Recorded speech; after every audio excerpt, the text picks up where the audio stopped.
मैं तो अपनी पका मालिक हूँ। बुजुर्गों, माताएं, बहनें, नौजवान साथियों, और मुख्य रूप से तो यहीं के साथी हैं, लेकिन और भी साथी दूर दूर से समर्थन देने के लिए पूरे भारतवर्ष के सांकेतिक तौर पर आए हुए यहाँ पर हमारे सभी साथीगण, आप सबके इस जज्बे को, जुनून को और संघर्ष को सबसे पहले मैं सलाम करता हूं, क्योंकि हम भी इसी धरती के, इसी माटी के बेटे हैं। चिमनी डराना बेरी में पड़ता है, सबको पता है, और काद्यान खाप का चबूतरा हमारा गांव के अंदर है।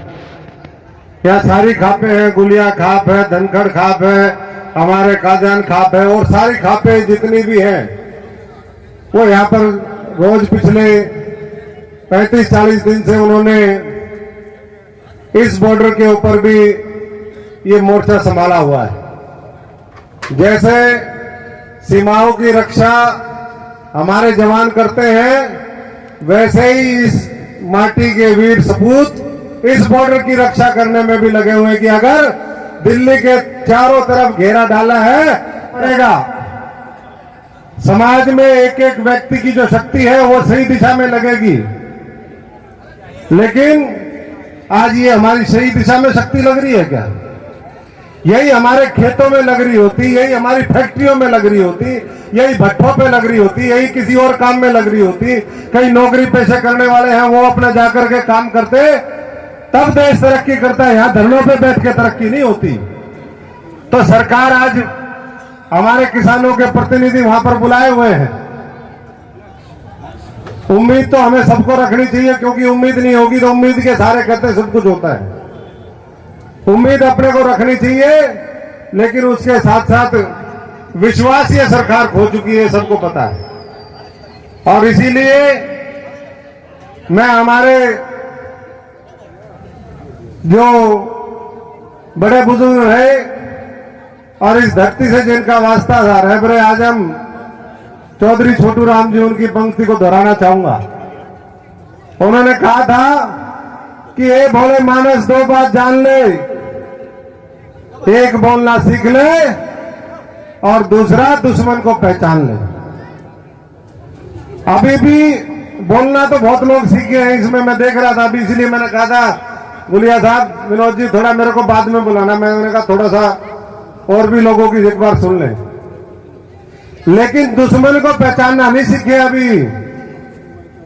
दुश्मन को जिस दिन पहचानना सीख लोगे और दुश्मन को घेर के मारोगे, तब ये देश बचेगा, ऐसे नहीं बचने वाला।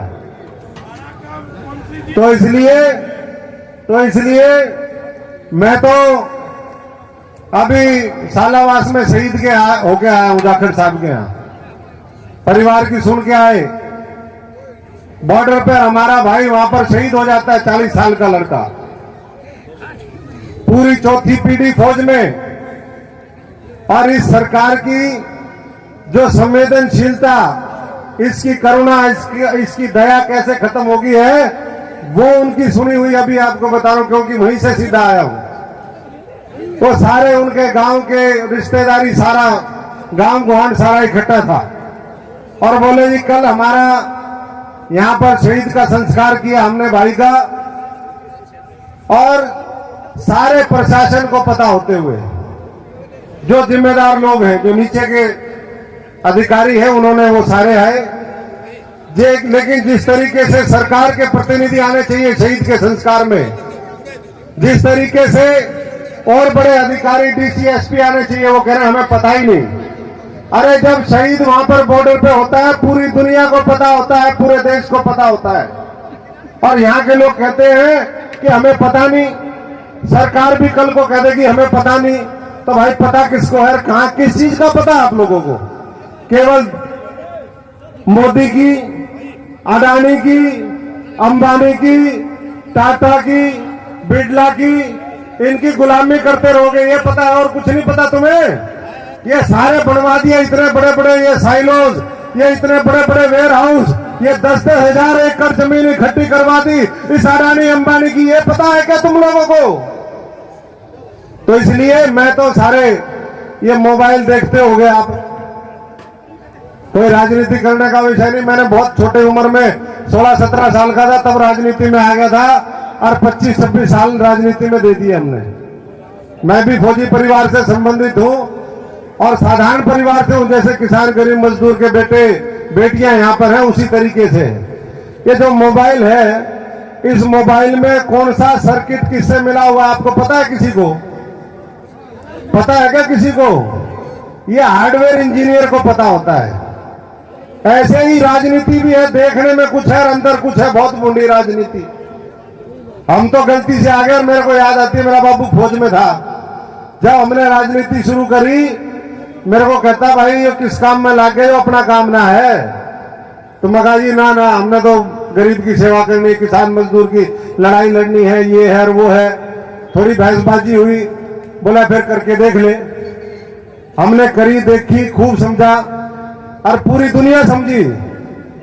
और इसलिए मैं कह सकता हूं कि आज तो हमें मिलकर के लड़ाई लड़ने की जरूरत है, लेकिन समय आएगा सारी चीजों का खुलासा कुछ तो जनता जानती है। ऐसा नहीं कि जनता जानती नहीं, कई बार जनता के सामने विकल्प नहीं होता और हम ये सोचते हैं कि भाई यो भी खराब, यो भी खराब, यो भी खराब, यो भी खराब, और इनमें से कम खराब कौन सा।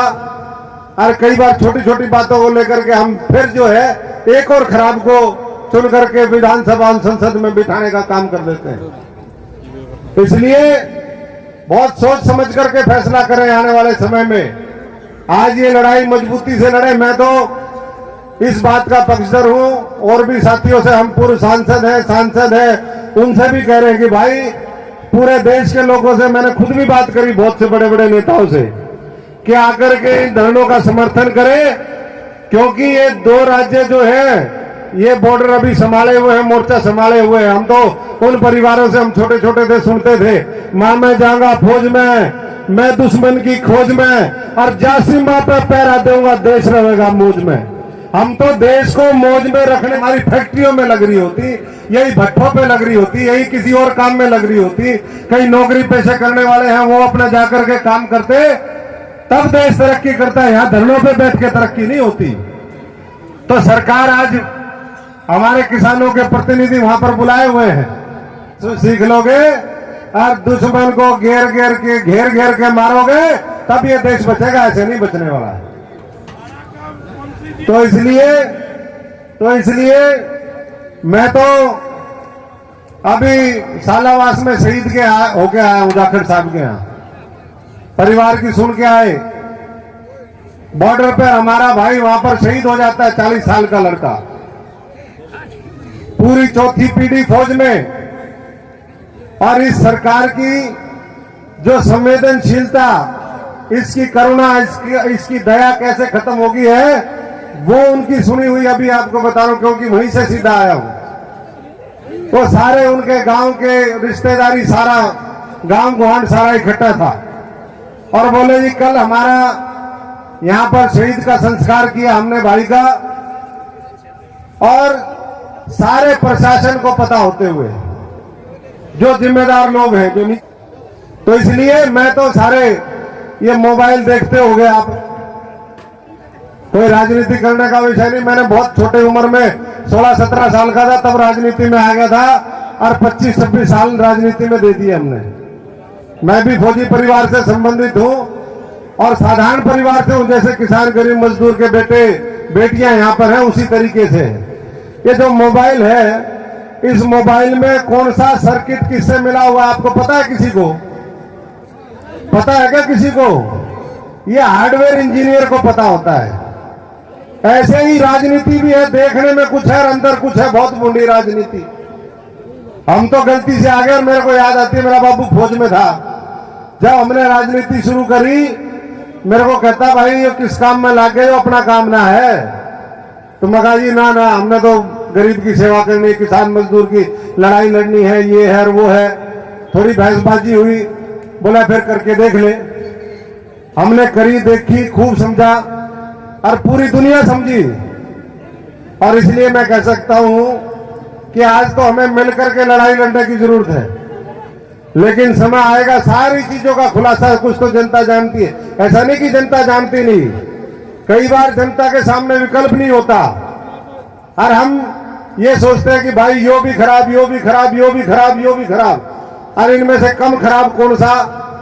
और कई बार छोटी छोटी बातों को लेकर के हम फिर जो है एक और खराब को चुन करके विधानसभा और संसद में बिठाने का काम कर देते हैं। इसलिए बहुत सोच समझ करके फैसला करें आने वाले समय में। आज ये लड़ाई मजबूती से लड़े। मैं तो इस बात का पक्षधर हूं, और भी साथियों से हम पूर्व सांसद हैं, उनसे भी कह रहे हैं कि भाई पूरे देश के लोगों से, मैंने खुद भी बात करी बहुत से बड़े बड़े नेताओं से, कि आकर के इन धरनों का समर्थन करें, क्योंकि ये दो राज्य जो है ये बॉर्डर अभी संभाले हुए हैं, मोर्चा संभाले हुए हैं। हम तो उन परिवारों से, हम छोटे छोटे थे, सुनते थे मां मैं जाऊंगा फौज में, मैं दुश्मन की खोज में, और जासी मां पे पैरा दूंगा, देश रहेगा मौज में। हम तो देश को मौज में रखने के लिए वहां सीमाओं के ऊपर भी पहरा देते हैं, शहादत भी देते हैं, और आज फिर शहादत देने के लिए यहां पर तैयार है। लेकिन पूरा देश आकर के समर्थन करे इन सब साथियों का। अगर समर्थन नहीं करोगे तो ये इतने लाखों करोड़ रुपए की लूट चल रही है, आप कल्पना भी नहीं कर सकते। महाराष्ट्र के अंदर 3-4 साल पहले ये सरकार थी भारतीय जनता पार्टी की, और उस सरकार ने ये जो कानून अब पास करे, उसमें से एक कानून जिसमें जमाखोरी होती है, एसेंशियल कमोडिटी एक्ट उसको कहते हैं अंग्रेजी के अंदर, उसमें संशोधन करा था। और लोग ये कहते हैं कि दाल जो है, दाल की ये कह दिया उन्होंने, कितनी दाल कोई भी इकट्ठी कर ले। अडानी और उसके सहयोगियों ने पूरे भारतवर्ष की दाल, क्योंकि अगर एक प्रदेश में कानून उसको आप खत्म कर देते हो, वहां ला करके जमाखोरी खूब करी, लाखों क्विंटल जो है दाल इकट्ठी कर दी। दाल की ज्यादा पैदावार होने के बावजूद भी दाल के भाव क्या पहुंच गए, 200 रुपए किलो, 200 रुपए किलो। और एक प्रदेश में ये कानून उन्होंने बदला था, 1 लाख करोड़ रुपए केवल दाल से कमाए थे इस अडानी ने, 1 लाख करोड़ रुपए, आप अंदाजा लगा सकते हैं। जब ये सारे हो गए भी, मैं आपसे ये कहता हूं प्रधान जी, सारे साथी और बड़े बुजुर्ग बैठे, खंडवा वाले सारे जो इस इलाके की शान है, जब आपको जरूरत हो, क्योंकि हम भी इसी धरती के हैं, जब आपको जरूरत हो, आप ये कहो कि भाई आज के बाद यहां से हिलना नहीं है, तो हमें बोले अपने आप छिप लेंगे। लेकिन यहां जितना ये लंबा खींचेंगे उतने लोग और ज्यादा तादाद बढ़ती जाएगी। कहते हैं ना, जुल्मी जब जब जुल्म करेगा, सत्ता के गलियारों से जर्रा जर्रा गूंज उठेगा जय हिंद के नारों से। तो ये भारत बचाने की लड़ाई है, ये केवल ये मत सोचो कि किसान को बचाने की लड़ाई है। ये ठीक कहते हैं, हम आजकल खूब सुनते हैं साथियों का कि भाई अगर किसान तो फिर भी खा लेगा, पैदा करेगा, अपना रख लेगा, भाई इतना क्विंटल होया अपने घर में रख ले। गरीब आदमी कहां से खाएगा? वो 200 रुपए दाल खा सकता है, वो 80 रुपए का आटा खा सकता है, वो 100 रुपए किलो की गाजर खा सकता है क्या? तो इसलिए समझना पड़ेगा सबको। और 36 बिरादरी को जिसके लिए ये हरियाणा जाना जाता है, उनको सबको सहयोग करना पड़ेगा। ये मुख्यमंत्री जी कहते हैं, क्या कहते हैं, बोले भाई किसान धींगा मस्ती कर रहे हैं। क्या कुछ करना चाहिए? देखिए, दिल्ली के चारों तरफ किसान, मजदूर, गरीब ने मोर्चेबंदी कर रखी है, और विषय यही है कि तीनों काले कानून वापस लो। लेकिन सरकार या तो पूरी तरीके से अडानी, अंबानी, टाटा, बिरला ने खरीद ली है, और यह सरकार को कोई सरोकार इन लोगों से है नहीं। और यही कारण है कि पिछले 40 दिन बीतने के बावजूद भी, जिस दिन संविधान लिखा गया था उस दिन इन्होंने ये अपना मामला शुरू किया, किसानों ने प्रोटेस्ट करने का। आज कड़कड़ाती ठंड में करीबन 85 जान चली गई है, और इसलिए आज भी किसानों को बुलाया हुआ है वार्ता के लिए। तो मैं तो ये समझता हूँ कि तुरंत जो है इस काले कानून को वापस लेना चाहिए, ताकि ये अपने घरों पे जा सके और देश की तरक्की में अपनी महत्वपूर्ण भूमिका निभा सके। किसी को शौक नहीं है बैठने का, लेकिन जब जुल्म होता है, जाति होती है, तो क्रांतिकारी लोग वो आगे आते हैं, अपना बलिदान भी देते हैं और मुल्क को बचाने का भी काम करते हैं। आज वही काम ये कर रहे हैं। सरकारी देखो खालिस्तानी का नाम जोड़ा जा रहा है, कभी एसवाइएल का मुद्दा जोड़ा जा रहा है, क्या लग रहा है कि आसपास बातचीत को लेके कुछ? देखिए, ये सरकार को इस तरह की बातें नहीं करनी चाहिए, अंदर संवेदनशीलता होनी चाहिए, पूरे जिम्मेदारी के साथ इनकी बात सुन करके, और जब ये कह रहे हैं कि इनको वापस लेना चाहिए कानून, तो कानून वापस लें और बात खत्म करें, और आगे का जो है वार्ता जो कुछ और करनी है वो बाद में बात करें किसानों से। किसानों ने कह दिया इसके बिना हम वापस नहीं जाएंगे, तो वापस नहीं जाएंगे तो फिर कैसे समाधान कैसे निकलेगा? तो 130 करोड़ लोगों की जिद के सामने 2-4 लोगों के इशारे पर एक व्यक्ति की जिद मैटर नहीं करती हैं, उनको पीछे हटना पड़ेगा, हटना चाहिए। ठंड बहुत बढ़ रही है, किसानों को क्या कुछ कहना चाहेंगे? मौसम खराब, किसानों को यही कहना चाहेंगे कि पूरी हिम्मत हौसले से ये लगे भी हुए हैं, लगे रहें, सफलता जरूर मिलेगी। और मैं उन तमाम नेताओं से जो हरियाणा के हैं और देश के, उनसे यही कहना चाहूँगा कि भाई सत्ता से चिपके ना रहें, सत्ताएं अपनी अपनी MP MLA दोबारा बन जाओगे, जनता का साथ दोगे, तो इसलिए MP MLA छोड़ छाड़ करके सरकारें गिरा के और पूरे मैदान में, या तो फिर वो सरकार से मिले हुए लोग हैं वही चाहते हैं, अडानी अंबानी जो चाहता है वो भी वही चाहते हैं।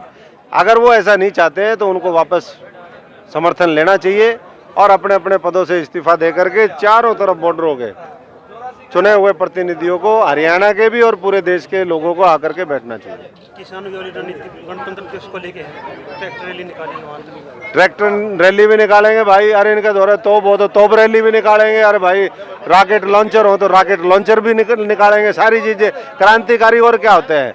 जब हम जाकर के पाकिस्तान और चीन के दांत खट्टे कर सकते हैं तो सरकार के सामने भी पूरी मजबूती से लड़ाई लड़ेंगे, और वो लड़ रहे हैं। और हमारा पूरा समर्थन इन साथियों के साथ है। पिछले 40 दिनों में जगह जगह हमारे साथियों ने पूरा समर्थन इनका किया है, और आगे भी और मजबूती से समर्थन हमारा जारी रहेगा। मैं ये कह रहा था वो भी और बाकी जितने भी हैं किसान ये कह रहे हैं भाई अपने पदों को त्याग करके, कुर्सी छोड़ करके, MP MLA का रिजाइन करके हमारे साथ आके बैठे। हमने तो सब त्याग रखा है इन्हीं साथियों के लिए। तो वो लोग भी जितने लोग हैं क्यों पदों से चिपके हुए हैं, क्यों मोदी और ये अडानी अंबानी के खिलाफ क्यों नहीं मोर्चा खोलते? किसी के मुंह से आवाज ही नहीं निकलती, जैसी मेरी आवाज निकले निकालें आवाज और उसके ऊपर कार्रवाई करें। बोलने से काम नहीं चलेगा।